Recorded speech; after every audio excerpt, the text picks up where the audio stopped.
What are you, mafia? Yeah, they're mafia. They are mafia. People who left because of disgruntlements or for whatever reason, you should be able to leave. What are you, a mafia? You know what I mean? It's like you're just fighting over stupid stuff, and there's actually horrific things happening around us, and we're just bickering about our interpretations of the Bible. So, all right. So, witnesses. What's occurred?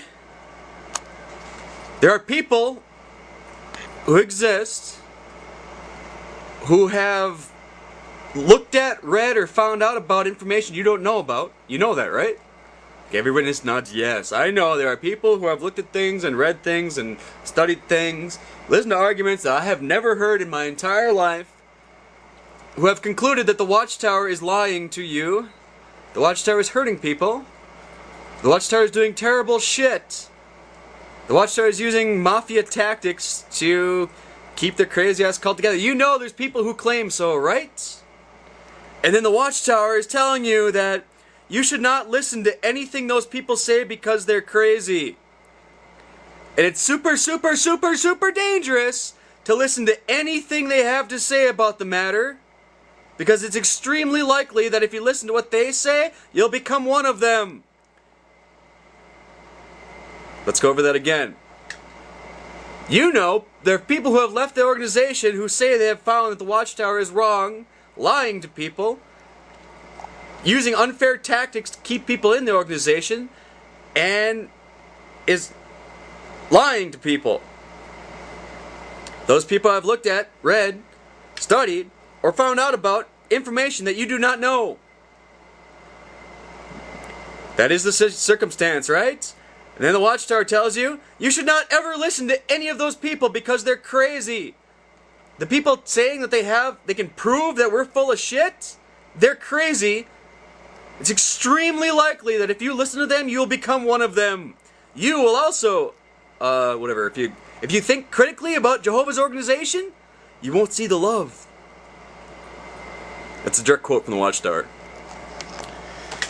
If you think critically about Jehovah's organization, you won't see the love. So you should never think critically about Jehovah's Witness or about the organization, because if you do, you won't see the love. The Watchtower told you that. It is you need to take our advice, because it is extremely likely that if you listen to those people, you'll become one of them. You will look at what they have looked at, you will learn what they have learned, and you will decide that the Watchtower is a bunch of shit. I'm the Watchtower telling you that. It's extremely likely that if you listen to those people, that you'll agree with them. That's why you can never listen to them. It's super important. You yourself will decide we're full of shit if you listen to what our detractors say about us.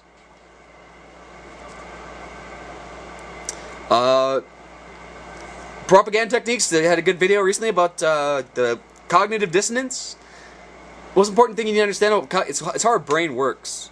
Your brain is always trying to make concordance. It's looking at reality all the time. It's always trying to jive your model of reality with reality.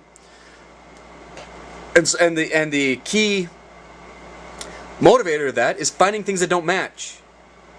So your brain hates it when thoughts don't match, when reality doesn't match your thoughts, or when thoughts don't match thoughts. It tries to decide what's going on here. There's something wrong because these don't jive.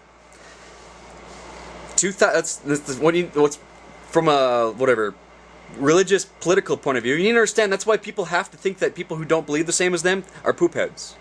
You always got to be some kind of poop head. If I am very, very confident that I know something about God, if I'm confident of that, the situation where someone else thinks I'm wrong about God, I have to think there's some kind of poop head to keep my thought, because the situation where I'm right about God and they're making a conflicting claim about God, there has to be a reason for that.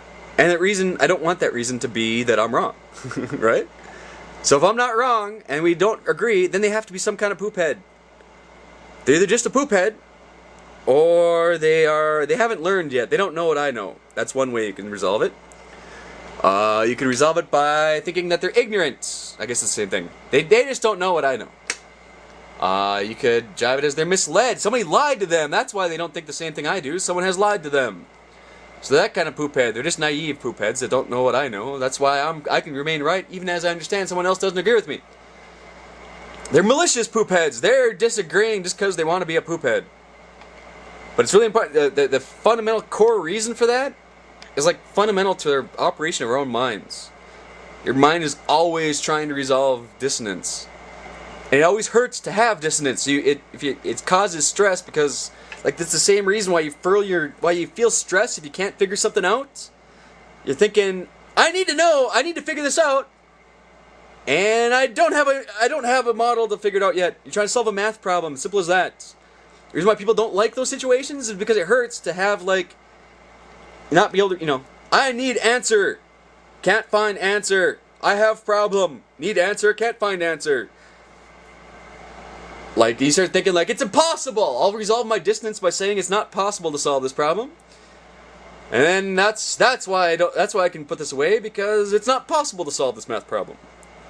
That whole phenomena, it's the same phenomena between thinking other people are poop heads and why you stress out when you're trying to solve a math problem. Or why you stress out when you... whenever you cannot accomplish what you wanted to accomplish in terms of understanding, it's stressful. Your brain hurts you if you have dissonance. Essential core thought of non-pharmacological psychology, like talk therapy. The whole theory of talk therapy is that you like resolve your dissonance. Something's bugging you basically. So for whatever reason, you're chewing on something you cannot resolve, and if you can find a way to explain it to yourself, whatever it is, you find relief, because that's what was causing you the stress in the first place. Is your own brain trying to do what it's supposed to do, which is resolve your cognitive dissonance. It's like the prime motivator. The prime motivator for thinking is cognitive dissonance. Go watch Propaganda Techniques video. That's important to understand in many ways.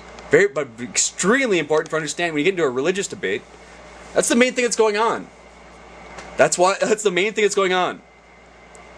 If you think you know, someone doesn't agree with you, and you can't resolve the dispute, then you have the situation where that person has to be some kind of poophead, and you want to figure out which kind of poophead they are.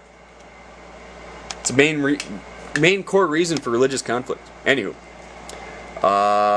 mentally diseased.